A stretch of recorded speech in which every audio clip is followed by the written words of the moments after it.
আমরা অংশগ্রহণ করতে আসছি। আমাদের একটাই কথা, আমরা বাংলাদেশের জনগণ বছর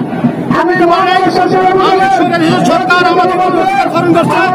এখনো আমাদের সে অধিকার আমরা ফিরে পাই নাই। এখনো চক্র নামে শব্দ উচ্চারণ করে কিভাবে নির্বাচন করবে সেই চিন্তা করে আমি মনে করি বাংলাদেশ জাতীয়তাবাদী দল বাংলাদেশের একটি বৃহত্তর দল। এ দল বাংলাদেশের আন্দোলন সংগ্রামে জনগণের পাশে ছিল, জনগণের থাকবে এবং জনগণের অধিকারের জন্য যা যা করা দরকার বাংলাদেশ জাতীয়তাবাদী দল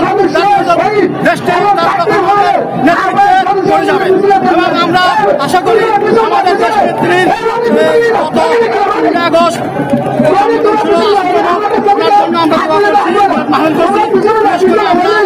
বাংলাদেশ জাতীয়তাবাদী দলের চেয়ারপারসন নেতৃত্বে এবং দেশের তার নেতৃত্বে আমরা ছিলাম এবং এখনো আমরা জনগণের বাংলাদেশ জাতীয়তাবাদী দল সবসময় জনগণের কাজ করে গেছে এবং দল ক্ষমতা সবাই বলো কিশোর তালে তালে তাল মিলিয়ে আপনারা